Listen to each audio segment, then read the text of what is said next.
Welcome back to the Mind and Money podcast. I am Val, a financial planner. I am Sherry, a financial coach, and today we are excited to have Seth join us.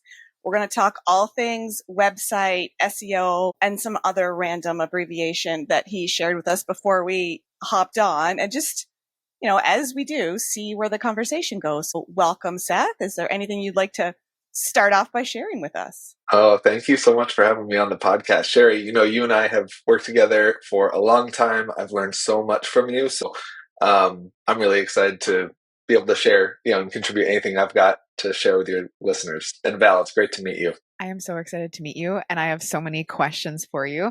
And to spotlight on you for a second, what is the name of your company, or where would people find you? Yeah, the name of my company is Known Creative. So you can find us at beknown.nyc. We are a full-service digital marketing agency focusing primarily on web design and marketing around search engine optimization. We started in New York, which is why we're .nyc, but I now live in the Boston area, so just a little bit further north, but far south of the border from you guys up in Canada. Is this then a company that you started on your own? Like, where did the passion come from to get into this line of work?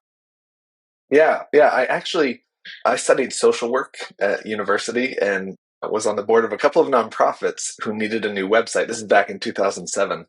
And so I built my first website and thought, I could probably help a lot of companies and organizations do this. So I started my first company back in 2011. We were primarily, a WordPress and social media company. And then I got back involved in the nonprofit space for a couple of years. And then I started Known Creative in 2019, just before the pandemic in New York City. So it was an interesting time to live there. And I bet I could do that. Oh, I bet I could turn this into a business. This is pretty cool. And you primarily focus now on Squarespace. And as somebody who has a Squarespace website, it's just very user friendly for somebody that doesn't know a lot in the website design area. Mm-hmm. And when I see something that I want to change on the fly, this is like a little bit of good and bad. I can do that from my phone, and being able to, yeah.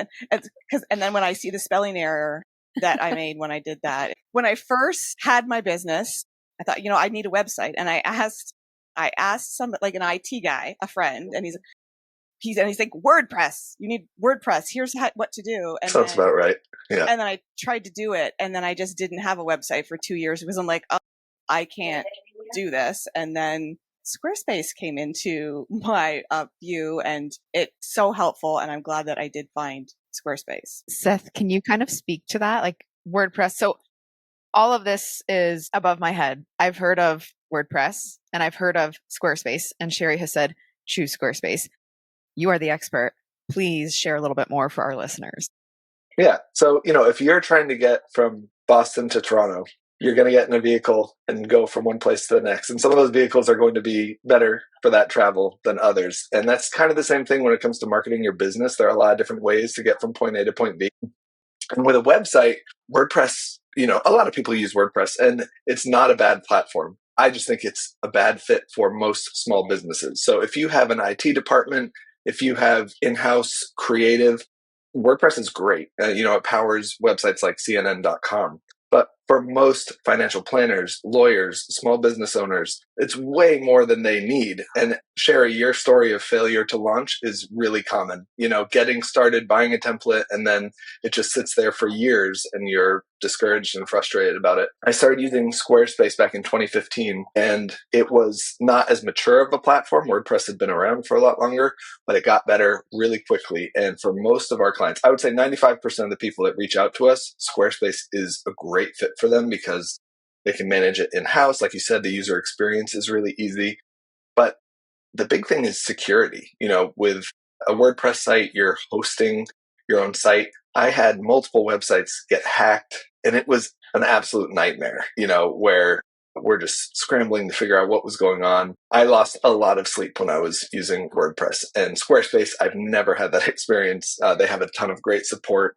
So, I am a big fan of Squarespace. It's not perfect. It doesn't work perfectly out of the box. It still requires, I think, some real love and a professional touch for it to be a home run. But in terms of ongoing management, it's just awesome. And for somebody like, I don't know, Val, who doesn't have a website, can you share what are the benefits to a business owner, an entrepreneur, even somebody that's a solopreneur having a website?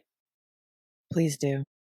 Yeah, I think, a lot of people, and I don't know if this is true about you, Val, but a lot of consultants and coaches and things like that I know, they get most of their clients through word of mouth, which is great. Their clients have a good experience, they tell friends, and then those friends reach out to them.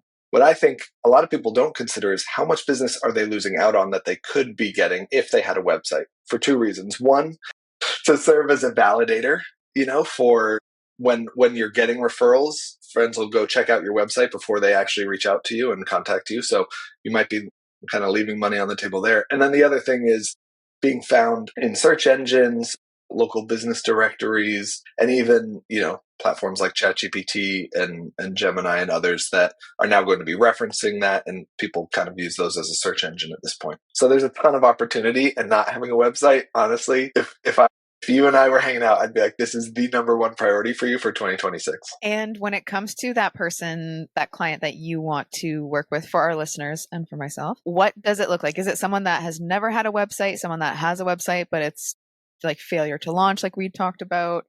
We work with a pretty broad spectrum of clients. I've tried to focus in on a specific niche multiple times, but to be honest, it's a problem that so many businesses have. So we've launched hundreds of websites for small businesses, from the tech industry to financial planners to every sector of government and the private space. When it comes to the process and like the journey of working with you, what does that look like to build a website? Because in my experience, it's like marrying technology and creativity, and it sounds like something that I shouldn't do on my own. There are things that you can do on your own. And, like Sherry was saying, Squarespace kind of makes that easy. When I was building WordPress websites, we would often have a 2 to 3 month process. It would be, $30,000 to $50,000. I mean, it was a big investment in time and finances for some of the clients that we were working with. With Squarespace, I have a much faster process. So we do a 3-week website launch.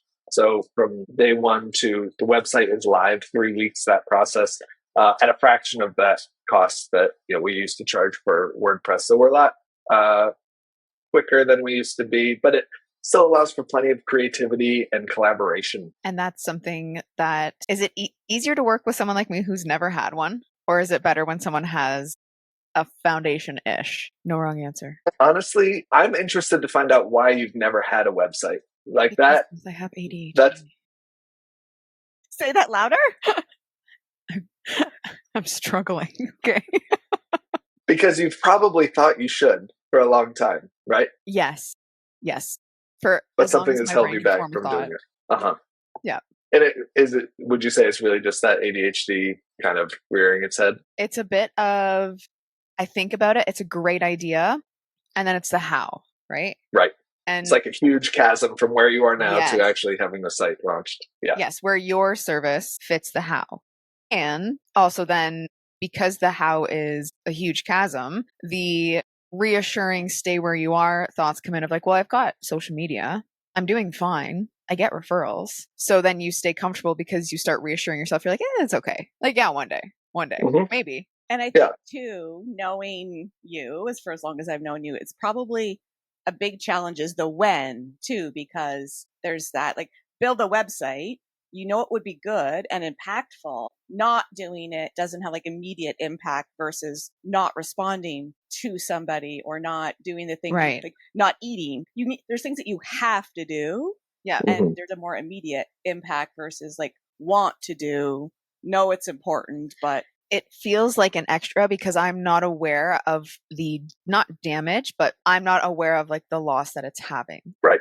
I haven't felt the pain yet. I mean, to be honest, I think there are a lot of people in your position where it's kind of just like analysis paralysis and then move on to something new. Yeah. And that is one of the kind of hurdles that we try to get over right away. We have something we call our preparation guide, which just asks a lot of questions that only you know the answer to about your ideal client, about your, how you want to present yourself. Where do you want to be in 5 years? Like if everything went as amazing as possible, what would 5 years from now look like? So understanding some of that, and it's a pretty easy preparation guide. We do keep the bar low so that if it's hard to complete it, we get as much information as possible and then we can run with it. So I think just in everything in life, we have this sense, at least in the West and probably maybe worse in America, we need to pull ourselves up by our bootstraps. We should be able to figure all this stuff out on our own. And if there's anything I've learned over the last few years is that I have strengths and I have weaknesses, and I need other people who have the strengths that I don't have to help me along the way. It's one of the reasons why I've loved working with Sherry. She just sees things in a lot of ways that I don't see, and it's helped us to really find a lot of success in our personal finances. So I've loved that. So what I'm saying is, for your website, it's okay that this doesn't come naturally to you, and it's great to have people like us who can come alongside and help you get from A to B. And I think you just nailed it there, that I should be able to do this. I can do everything. If I just figure it out, I can do this myself. And then if we try and do it and it's not perfect, we abandon it. And then it's that cycle of, and when you bring somebody in to help with something who is the expert, and also kind of not quite the right term, but forces the timeline. Like if somebody's working with you, Seth, and you're like, okay, here's when you need to fill out this questionnaire so we can get to know you. And then we're going to deliver this to you in 3 weeks. But that having that delivery date is okay, so if I fulfill my requirements, 21 days versus the agony. I probably spent 21 days of energy in my brain thinking about it. Right. Yep. But then having someone that says, we'll extract what we need from you in 3 weeks, this will be born. Yeah. Yeah. One of the challenges too is the marketing of companies like Squarespace. They make it look so easy, and relatively compared to 10 years ago, it is so much easier and better and all the things that it's saying. But that doesn't mean that anybody could just set it up and it would look the way that they want. And so there's this perception if I just create an account, it's going to look as professional as the ones that they have. And most people get frustrated. And there's a lot of failure to launch with Squarespace for the same reason that you had, Sherry, where it's you make some progress, but it doesn't look professional. It doesn't match the quality of the services that you're actually providing.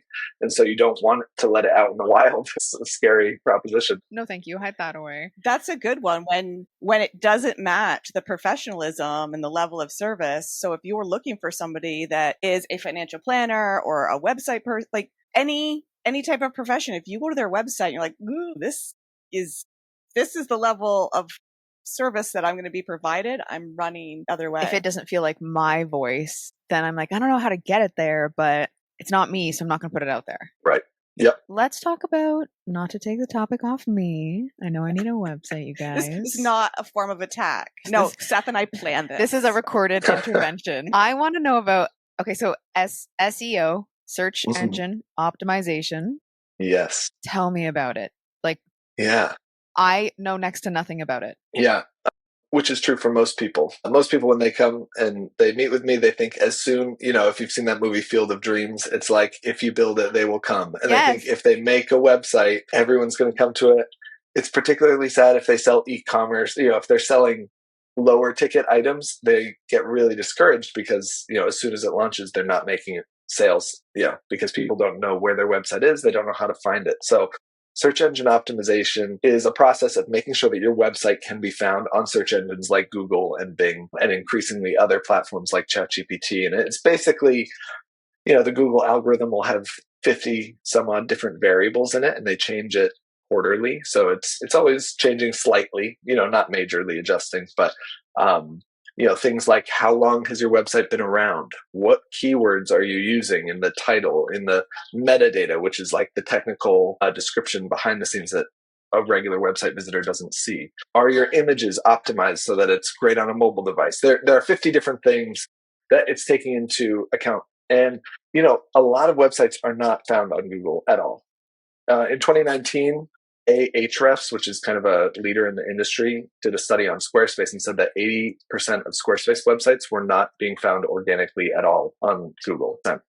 And Squarespace talks about itself as a great SEO, that it's a great platform for SEO. And it's not bad, but it's also not magic. So there are best practices to follow to make sure that your website is being found by the people who are searching for the solutions that you provide. Is there, I'm assuming, to your point, it changes. So then do you go in and make it more SEO-er? There's kind of two steps for most of our clients when it comes to SEO. The first thing is setting it up properly and then making it more SEO-er, as you say. Okay, perfect. Continuing to optimize it ongoing, which can look like a couple different things. Whenever I'm talking to anyone about SEO, the first thing I say is you need to define what you're trying to be found for. So that's defining a set of keywords. So, whether that's as a financial coach in a specific geographic region, or if you're a lawyer, or if you sell a certain type of widget, you need to define what people are searching for. So setting up those keywords, it's a long process, but when I'm finding those keywords, you want words that are accurate to your business and that are also being searched. If you say something that's super accurate to your business, that's great, but if no one's searching for it, you won't be found. So for instance, if I optimized our website for Squarespace websites for dog walkers,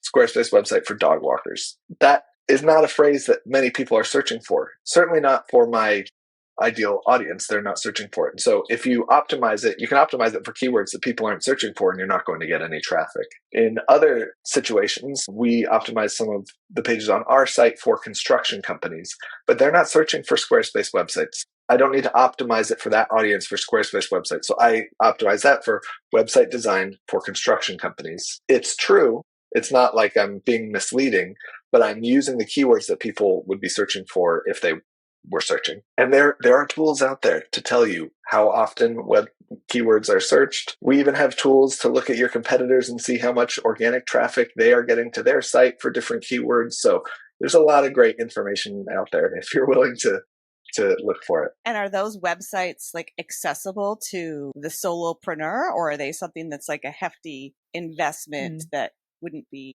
Yeah.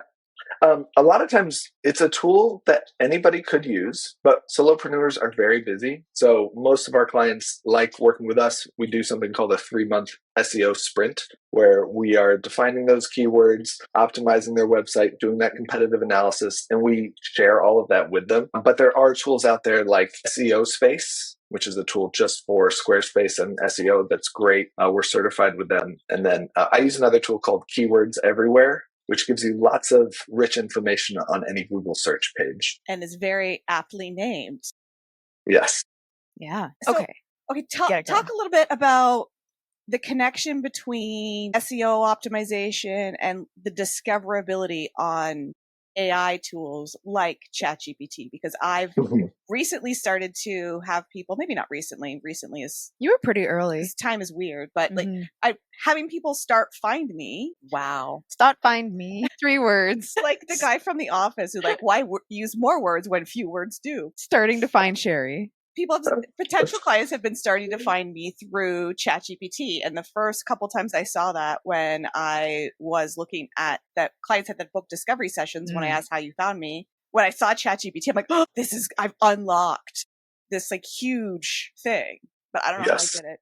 Yeah. Well, first of all, congratulations. That's a big deal. And, especially younger users, but really across the board, people are using tools like ChatGPT, or, Google bakes Gemini into their search engine results now. So you can have the AI mode turned on and you're basically using Gemini in Google search. And all those tools, they do many things, but as it relates to search, they are just a way better, way more intuitive result. They serve much more intuitive results to people who are searching. So, it takes out some of the guesswork. If you go to Google and you get the 10 links that they're giving, you're not sure which ones are good. You assume the ones at the top are better. But with ChatGPT, for instance, they'll give you a little bit more context and color it in so it's a better fit. And I think that is going to continue to increase. Now, there are a lot of snake oil salesmen, I think, who are saying that they already know how to optimize for AI. And so there's a buzzword AIO, instead of SEO. Some of what they say is true,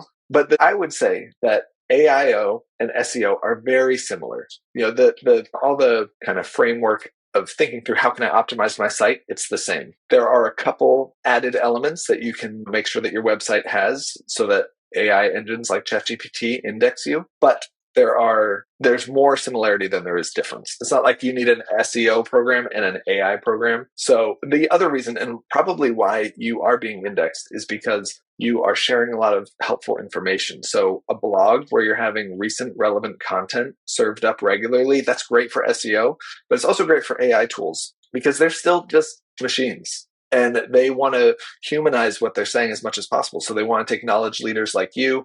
And they're also, can use a lot of information from YouTube and other sources to serve up those results. So there are a lot of ways to improve your ranking on them, but I'm happy for you, Sherry, that you're already being featured there. Do you feel like someone like myself, no website, goes on, like, would my social medias be enough for someone to find me through ChatGPT?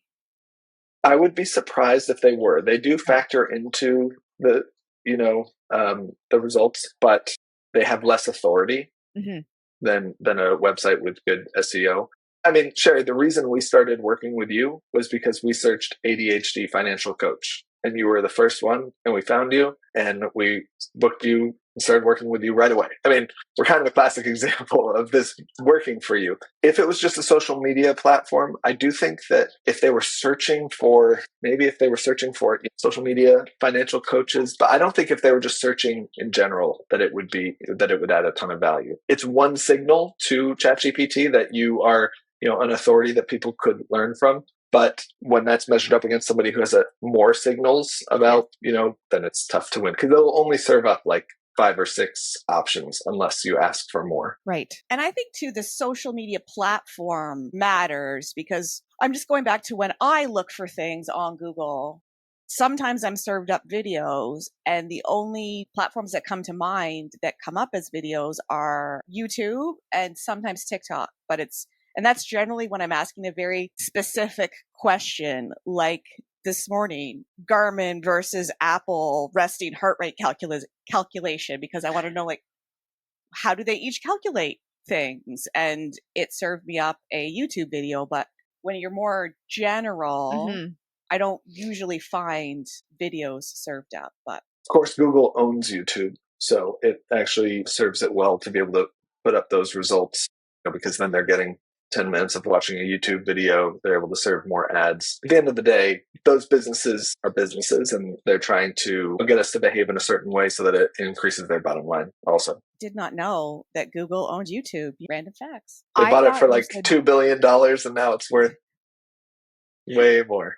I thought you said Google owns you, and I was like, yeah, I'd like you to go deeper on that, but like I see that's what I heard, and I was like, yeah, I guess he's right. Small business owners, yes, Google owns you. But yeah, one of the things that I do really, it's having that narrow niche and really focusing the new content that I put on my website on that niche. And ADHD entrepreneur, service-based entrepreneur with ADHD, all of those things really help connect me to people. When it comes to blogging, it's all about answering and creating videos like for YouTube. It's all about answering the questions that people are actually asking for, because you can find out what are the phrases people are asking for. When you go to Google, if you searched ADHD coach, as you go down those results, you would see people also searched for, and then there are some more questions.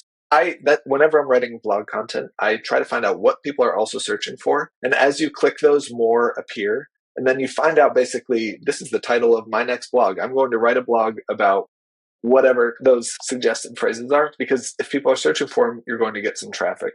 I would say for anyone who is a small business owner, the number one thing that they could do today to improve their search engine results is to focus on their Google business profile. So within Google, you can have a business profile. This is where you have, your address. It has a little bit of information about you. Making sure that you have a optimized Google business profile is the top priority whenever I'm working with somebody, because once you have that, you can get reviews.